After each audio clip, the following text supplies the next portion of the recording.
సంప్రదింపులు జరుపుకొని మరి మహిళా వింగ్ని మహిళలను 32% టికెట్లు రిజర్వేషను మహిళా పార్టీగా ముందరికి తీసుకెళ్ళడానికి పావులు కదపాలే, లేకపోతే ఇంకొన్ని వ్యవహారాలు మరి వాళ్ళ తండ్రి గారితో మాట్లాడుకుంటారో, లేదా బీఆర్ఎస్ పార్టీ నాకు వద్దు, ఇక్కడ ఎప్పటికైనా నాకు డేంజరే, నన్ను ఎల్లగొడదామని చూస్తున్నారు, ఆడవాళ్ళకి ఇక్కడ స్థానం లేదు అని చెప్పి కవిత గారు ఫీల్ అయితే కనుక సొంత పార్టీ పెట్టాలి. ఐదర్ బీఆర్ఎస్ లేదా కొత్త పార్టీ.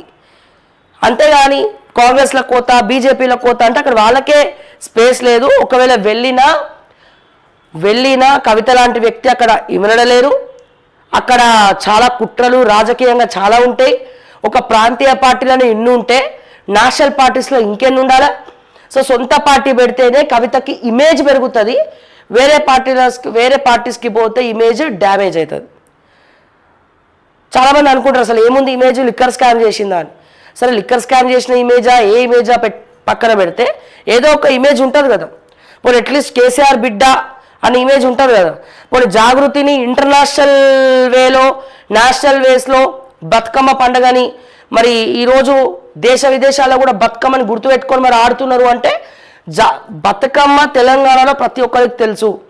బతుకమ్మని ఎవరు నేర్పియలే, కల్వకుంట్ల కవిత అసలే నేర్పియలే. కానీ ఈ బతుకమ్మ పండుగను దేశ విదేశాల్లో జరిపింది. అదొక బ్రాండ్ ఉంది తనకి. సో ఇది చాలు కదా పార్టీ పెట్టడానికి, ఉధృతం చేసుకోవచ్చు.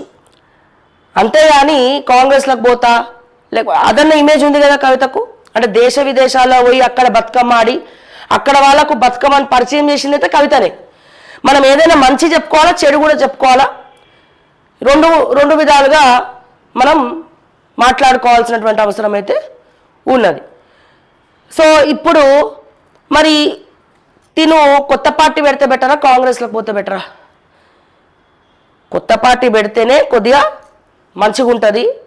ఈ కాంగ్రెస్లోకి పోతే వర్కౌట్ కాదు. ఎందుకంటే అక్కడ ఉన్న వాళ్ళకే స్థానం లేదు. ప్రజల గుండెల్లో కాంగ్రెస్ లేదు. కాంగ్రెస్ అనేది మాస్ పబ్లిక్ యొక్క పేదవాడి గుండె చప్పుడుగా ఉండే. కానీ ఇప్పుడు అదే కాంగ్రెస్ పార్టీ పేదవాడికి గుండె నొప్పి తెచ్చిపెడుతుంది. ఎవరు అవునన్నా కాదన్నా ఇది వాస్తవం. పోనీ సోనియా గాంధీ వచ్చి కాపాడుతుందా, రాహుల్ గాంధీ వచ్చి కాపాడుతారంటే వాళ్ళు కూడా అట్లనే ఉన్నారు. వాళ్ళు ఏం పట్టించుకోవట్లే. వాళ్ళు రాష్ట్రాన్ని గాలికి వదిలేసినారు. మీనాక్షి నటరాజన్ని దింపినారు. మరి ఆ మీనాక్షి నటరాజన్ వచ్చినప్పటి నుంచి తను ట్రైన్లో ఫ్లైట్లో దీపాదాస్ మున్షి గారు ఫ్లైట్లో పోతుండే, ఈమె ట్రైన్లో వస్తుండే. అంతకుమించి ఏం జరిగింది? ట్రైను ఫ్లైటు తప్ప ఇంకేం మార్పు జరగలేదు తెలంగాణ పాలిటిక్స్లో కాంగ్రెస్ పార్టీలో. ఇప్పుడు తిను అంటే ఇది ఏ రకంగా తీసుకుంటారో కవిత గారి ఇష్టం. బట్ కాంగ్రెస్లోకి వెళ్ళకపోతేనే మంచిది, బీజేపీలోకి వెళ్ళకపోతే మరీ మంచిది. సొంతంగా పార్టీ పెట్టండి, మీరేందో నిరూపితం చేసుకోండి. 5-10 సీట్లు వచ్చినా సరే మీరు ఫస్ట్ టైం గెలిచినట్టే కాబట్టి సో మీరు ఆ రకంగా ఆ దిశగా అడుగులేస్తే బాగుంటుందని చెప్పి అనుకుంటున్నాం. లేదా బీఆర్ఎస్ పార్టీలోనే ఉండండి. ఫస్ట్ ముఖ్యంగా నేను ఒక ప్రశ్న అడుగుతున్నా.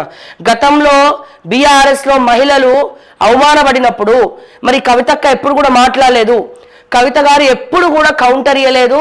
ఒక మహిళా నేతగా మహిళలను పోయి ఓదార్చలేదు. చాలామంది పార్టీ నుండి ఏడ్చుకుంటూ వెళ్ళిపోతే వాళ్ళని ఓదార్చి మరి అప్పుడు తండ్రి గారికి లెటర్ రాయలేదు. ఇప్పుడు తలదాకా వచ్చేసరికి లెటర్ రాస్తుంది, బయటపడుతుంది, మళ్ళీ అసంతృప్తిగా ఫీల్ అవుతుంది. ఈ ప్రశ్న ప్రతి ఒక్కరు మదిలో ఉన్నటువంటి ప్రశ్న.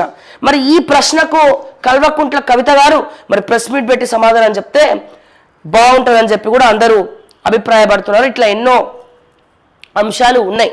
జూన్ 2వ తారీఖు తెలంగాణ ఆవిర్భావ దినోత్సవం చేసుకునేటువంటి రోజు, మన రాష్ట్రం ఏర్పడినటువంటి రోజు.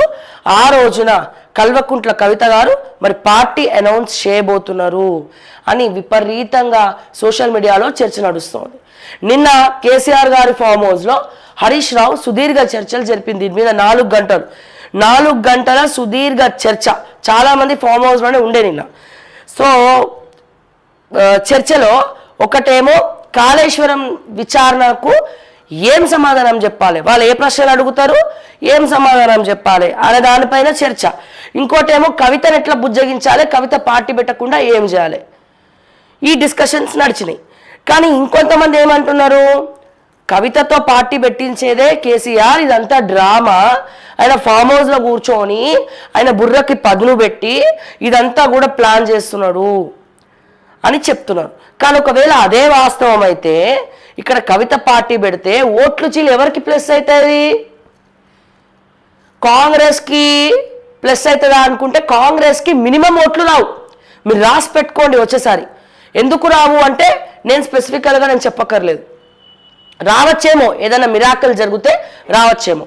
కానీ ఇక్కడ ఎవరికి ప్లస్ అవుతుంది అంటే అయితే గిట్లా బీజేపీకి ప్లస్ అవ్వచ్చు. అది కూడా బీజేపీ పార్టీ అనౌన్స్ చేసే స్టమినా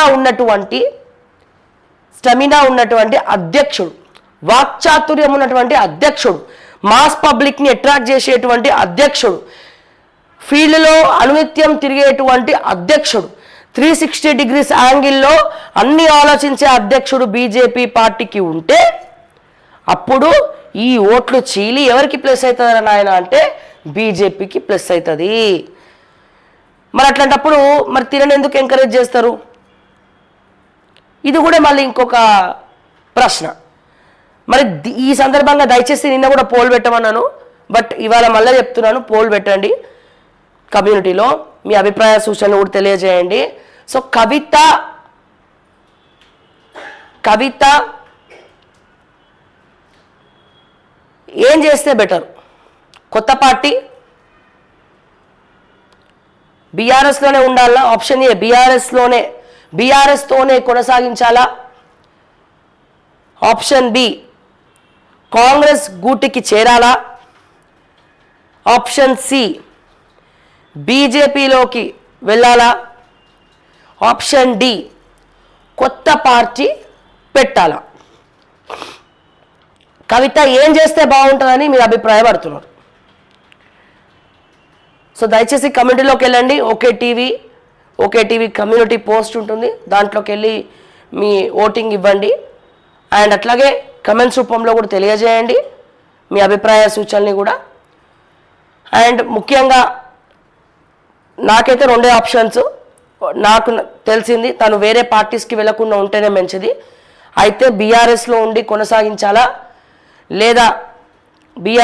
కొనసాగించాలా లేదా కవిత కొత్త పార్టీ పెట్టాలా, అంతే తప్ప కాంగ్రెస్లోకి వెళ్ళినా బీజేపీలోకి వెళ్ళినా కవిత జోకర్ అవుతుంది. అయితే కొత్త పార్టీ లేదా బీఆర్ఎస్తోనే కొనసాగించి బీఆర్ఎస్లో ఉమెన్ వింగ్ని ఉధృతం చేయాలి. అండ్ ఇప్పుడు ఏదైతే వర్కింగ్ ప్రెసిడెంట్ పోస్ట్ ఉందో అది కవితకి ఇవ్వాలి.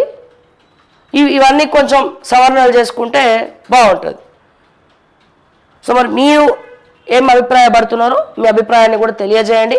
అయితే ఏదేమైనప్పటికీ కూడా మీరు అబ్జర్వ్ చేసినట్టయితే ప్రజలారా, ఈ 4th ఎస్టేట్ సోకాల్డ్ మీడియా ఏదైతే ఉందో వేరే విషయాలు ఏమీ కూడా చర్చనీయాంశంగా అవ్వట్లే. ఒక్క కల్వకుంట్ల ఇంట్లో కుంపటి ఇది తప్ప వేరే, లేదా కేసీఆర్ విచారణ, కేటీఆర్కి ఏసీబీ నోటీసులు. మరి మిగిలిన ప్రజా సమస్యల గురించి ఏం మాట్లాడాలా?